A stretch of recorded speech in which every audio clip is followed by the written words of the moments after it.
Preface. The purpose of this history of the revolution is to use the original authorities rather more frankly than has been the practice with our historians. They appear to have thought it advisable to admit from their narratives a great deal which, to me, seems essential to a true picture. I cannot feel satisfied with any description of the revolution which treats the desire for independence as a sudden thought, and not a long growth and development, or which assumes that every detail of the conduct of the British government was absurdly stupid, even from its own point of view, and that the Loyalists were few in numbers and their arguments not worth considering. I cannot see any advantage in not describing in their full meaning and force the smuggling, the buying of laws from the governors, and other irregular conduct in the colonies, which led England to try to remodel them as soon as the fear of the French in Canada was removed. Nor can I accept a description which fails to reveal the salient details of the great controversy over the rather peculiar methods adopted by General Howe to suppress the rebellion. This controversy was a part of the revolution.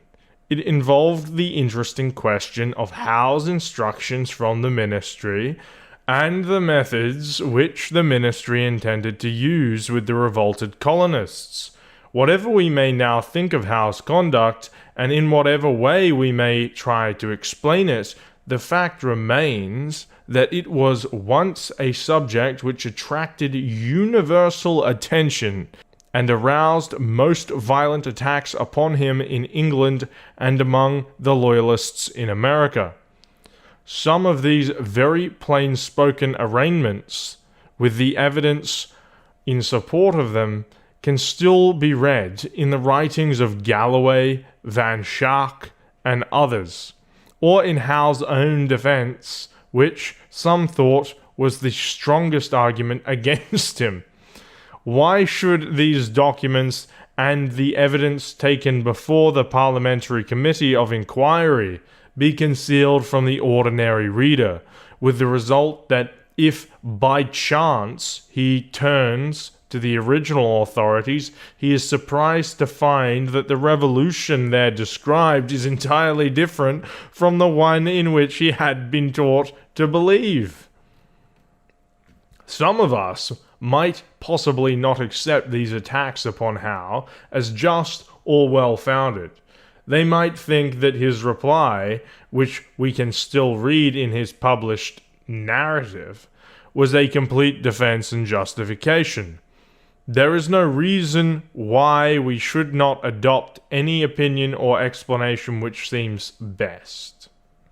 But I protest against the historians who refuse to give us a chance to form an opinion of our own on either the one side or the other. I protest against the concealing of this subject, of suppressing the whole of the evidence against Howe, as well as the evidence in his favor.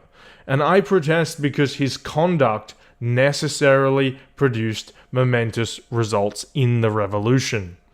To my mind, the whole question of the conduct of General Howe is as important a part of history as the assistance rendered us by the French. For if what the people of his own time said of Howe be true, his conduct directly contributed to bring about our alliance with that country, and ultimately our independence. There has, it seems, been a strong temptation to withhold from the modern public a knowledge of the controversy over Howe's conduct, because it is impossible to disclose that controversy in all its bearings without at the same time showing that the British government, up to the summer of 1778, used extremely lenient and conciliatory methods in dealing with the revolted colonists. The historians appear to have felt that to admit that such gentle methods were used would be inadvisable, would tend to weaken our side of the argument and show that we were bent on independence for mere independence' sake. The historians seem to have assumed that we do not want to know about that controversy, or that it will be better for us to not know about it. They have assumed that it will be better for Americans to think that independence was a sudden and deplorable necessity and not a desire of long and ardent growth and cautiously planned intention. They have assumed that we want to think of England as having lost the colonies by failure to be conciliatory, and that the revolution was a one-sided smooth affair, without any of the difficulties or terrors of a rebellion or a great upheaval of settled opinion. The taint of these assumptions runs through all our histories. They are, I think, mistaken assumptions and an affront to our people. They prefer to know the truth and the whole truth, and there is nothing in the truth of which they need be afraid.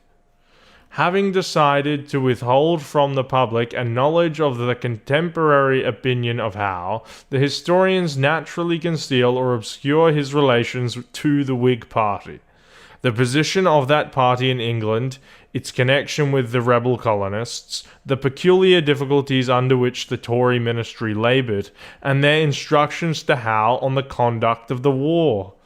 Unless all these conditions are clearly set forth, most of the events and battles of the Revolution are inexplicable. Before I discovered the omissions of our standard histories, I always felt as though I were reading about something that had never happened, and that was contrary to the ordinary experience of human nature. I could not understand how a movement which was supposed to have been such a deep uprooting of settled thought and custom, a movement which is supposed to have been one of great epochs of history, could have happened like an occurrence in a fairy tale. I could not understand the military operations, and it seemed strange to me that they were not investigated, explained, and criticized, like those of Napoleon's campaigns or of our own Civil War. I was never satisfied until I had spent a great deal of time in research, burrowing into the dust of the hundreds of old brown pamphlets, newsletters, letters, personal memoirs, documents, publications of historical societies, and the interminable debates of Parliament, which, now that the eyewitnesses are dead, constitute all the evidence that is left us of the story of the Revolution. Those musty documents painted a very vivid picture upon my mind, and I wish I had the power of painting the picture as the original sources reveal it. I understand, of course, that the methods used by our historians have been intended to be productive of good results, to build up nationality, and to check sectionalism and rebellion. Students and the literary class do not altogether like successful rebellions, and the word revolution is merely another name for a successful rebellion. Rebellions are a trifle awkward when you have settled down, although the Declaration of Independence contains a clause to relieve this embarrassment by declaring that, quote, governments long established should not be changed for light or transient causes, unquote. The people who write histories are usually of the class who take the side of the government in a revolution.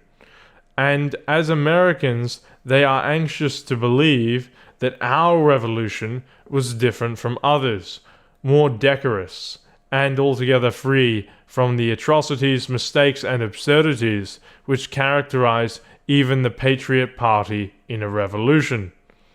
They do not like to describe in their full coloring the strong Americanism and the doctrines of the rights of man which inspired the party that put through our successful rebellion. They have accordingly tried to describe a revolution in which all scholarly, refined, and conservative persons might have unhesitatingly taken part. But such revolutions have never been known to happen. The revolution was a much more ugly and unpleasant affair than most of us imagine. I know of many people who talk a great deal about their ancestors, but who I am quite sure would not now take the side their ancestors chose. Nor was it a great, spontaneous, unanimous uprising, all righteousness, perfection, and infallibility, a marvel of success at every step, and incapable of failure, as many of us very naturally believe from what we have read. The device of softening the unpleasant or rebellious features of the revolution does not, I think, accomplish the improving and edifying results among us which the historians from their exalted station are so gracious as to wish to bestow. A candid and free disclosure of all that the records contain would be more appreciated by our people, and of more advantage to them.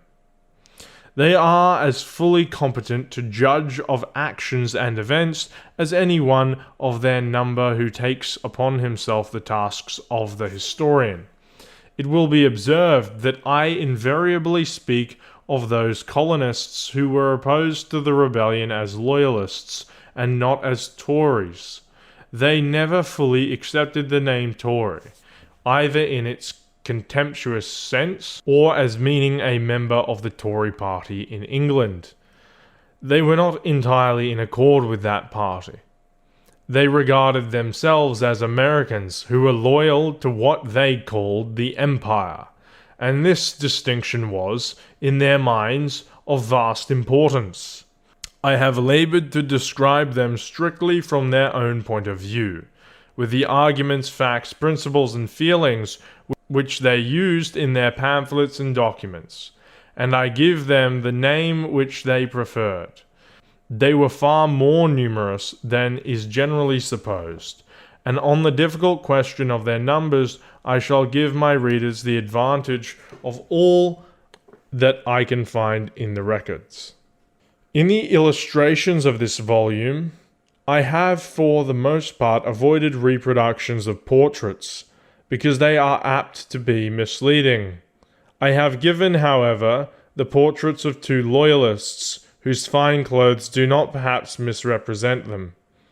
We can have faith in very few of the revolutionary portraits as likenesses, and the handsome clothes or magnificent uniforms in which it was easy enough to paint patriot officers, and the modern illustrator's efforts to produce elegance or quaintness are altogether inconsistent with the agitation, ragged poverty, suffering, and apparent hopelessness which marked one of the most remarkable political outbursts of history.